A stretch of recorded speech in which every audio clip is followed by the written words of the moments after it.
So how do you go about blending a wine?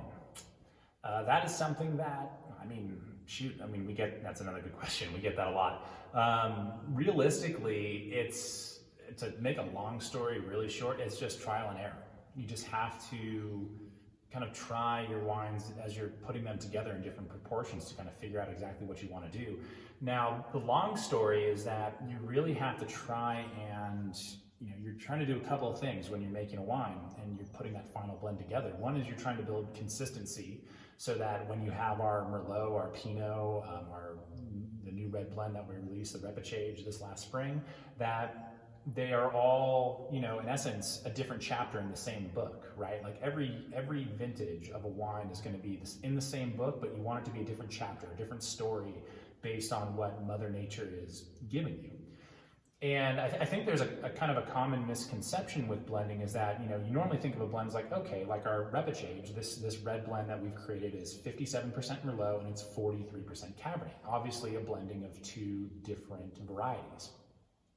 But even our Riesling, our Pinot Noir, and our Napa Valley Merlot, those three wines that are all 100% of those varieties, we don't do any blending with any other types of grapes or wines with those. They're all 100% Merlot, 100% Pinot, 100% Riesling. We're still blending those because what we're creating in the cellar are a bunch of different lots. Whether we're using a neutral oak barrel, stainless steel, a brand new oak barrel, what cooperage are we using? Is it a couple of different cooperages or barrel makers? So even when we're making a 100% varietal wine, you're still blending to make sure that you're taking all these different lots and these different components that you have in essence on your spice rack and combining them in the right proportions to add that next chapter to that book of that wine, basically. So, even when you're working with an 100% variety wine, like for our Merlot, if we have, let's just say to keep it simple, let's just say we have 10 barrels of Merlot that we're making. And we're gonna have roughly 2 to 3 of those barrels be brand new French oak from a couple different cooperages. We're gonna have probably 4 or 5 of those barrels that are gonna be, once used barrels that we've, once or twice used barrels that we've utilized a couple of times. And the balance, the final few barrels are gonna be for like our heavy press lots and things like that are gonna be barrels that are neutral. We've used them kind of over and over again. And across those 10 barrels, even though the fermentation techniques are exactly the same, the grapes are coming from the same vineyard, they're going to be incredibly different. You're going to have all these individual lots. For those of you that kind of tuned into some of our updates regarding our Pinot Noir blending, you saw Brittany make that like face. Because individually, all that Pinot Noir was really edgy. Each barrel was kind of its own angsty little thing, but when we combined all those barrels in the right proportions, she was like, oh, I get it now. I see that these are all the puzzle pieces, and individually they look out of place or they taste out of place, but when you put them all together, you see the whole picture. So even with our 100% varietal wines, like that's our goal, is to complete that picture with all those different lots that we're creating. Now, when it comes to kind of a quote unquote true blend like the Repechage that we made, that was a total departure from what we've done in the past, because we've blended a little bit with our Cabernet.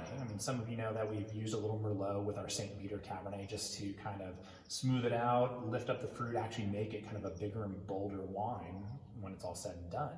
But this was the first time that we're saying, hey, we had 30 gallons of Cabernet, that wasn't going to make it into our main Cabernet lot. So we're like, what do we do with this? It's not even enough to fill a whole barrel. So we're like, okay, let's start with just 50-50, because a barrel is about 60 gallons. Let's put this 30 gallons of Cab into a barrel and we'll just top it with, 30 gallons of Merlot. So before we put it into a barrel, we tried those proportions. We're like, okay, that's pretty good. Like we're pretty happy with where that's tasting. That's a really great starting point. Let's move forward with that. So we put that into a barrel. That was a brand new French oak barrel. And we said, okay, let's see how this rides. And as we were going through the aging process, it was like, okay, so this is about 50-50. Now, do we want to try and amend that blend at all? Do we want to, use a little more Merlot for it? We were really low on Cabernet, so we didn't have a whole lot of Cabernet we could add to it, but it was like, okay, we got more Merlot. I mean, we can try and play with it and see what works. So we tried it, out of barrel, just that 50-50 blend that we had. We tried a 55-45 and a 60-40 blend. I might have done a 65-35 blend as well. And I just put those together in graduated cylinders, poured them each into a wine glass, and I just tasted through them. It was a great afternoon of wine tasting because you're just sitting there kind of measuring stuff out. It's when you really get to be really geeky about the process. And you're just trying all these different proportions. And what we found was the 50-50 blend, just straight out of barrel as we had blended it originally, was solid. It was good. There wasn't anything wrong with it. It was a well-made wine.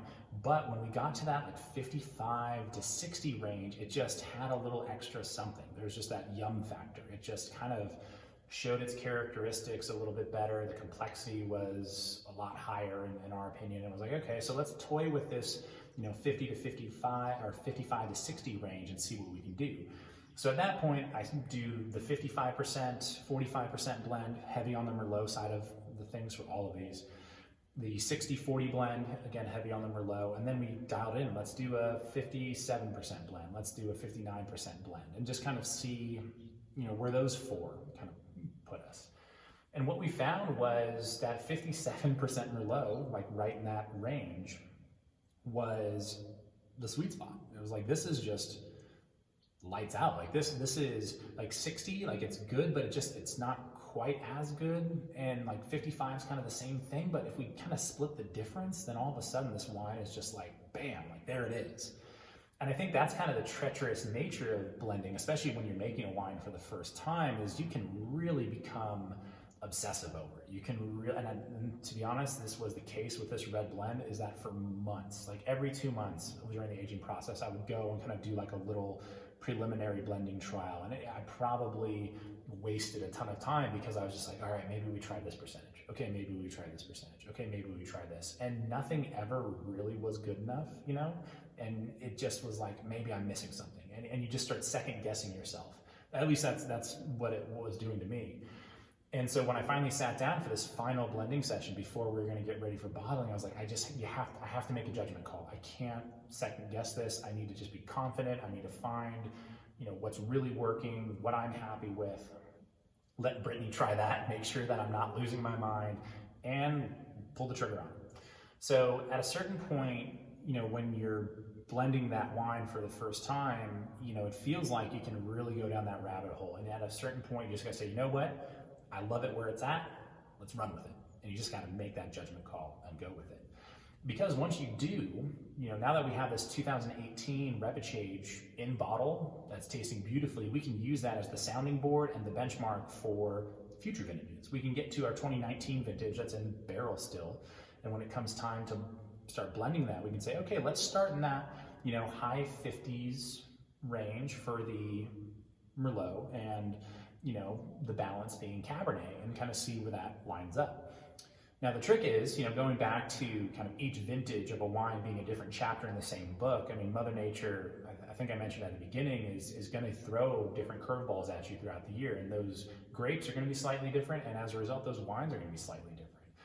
And that's where you need to use blending to try and build that consistency, to make sure you're not writing a new book. You want to keep those chapters consistent. You want to be telling the same story. So when we come time to blend that new vintage of Repechage next year, we're going to say, okay, let's taste the 2018. Okay, now how can we get as close to that as possible while still trying to capture kind of the greatness that 2019 had to offer? Like, we want it to be just different enough to be, complex and interesting and kind of keep you guessing a little bit, kind of that cliffhanger a little bit that you find in like a story. You want to keep you reading. And that's what we want to do with our wines, is that we want the vintage to kind of dictate a few things and say, hey, we're trying to capture this great moment of this particular year while maintaining consistency and telling the same story throughout. So blending is an amazing asset, whether it's 100% varietal wine, whether you're making you know, a red or white wine blend and kind of toying with all these different percentages of all these different varietals. It's a true rabbit hole to go down, and it's an immense amount of fun. It was a huge challenge for me because I definitely became obsessive about it for a few months, and it really took just getting that first one under my belt to be like, okay, this is the starting point, we're gonna run with it, and from here, we're just gonna try and get better and better at what we do while continuing to try and tell that same story and continue to add chapters to that red blend book as the years go on. So yeah, I mean, blending is a huge asset. It makes for a great afternoon when you get to sit there and taste through a bunch of different lots of wine and kind of dial things in. So it's a lot of fun on top of that. And it's when you get to really see kind of your final wine take shape before you bottle, and you're like, all right, here we go. This is it. Let's make it happen.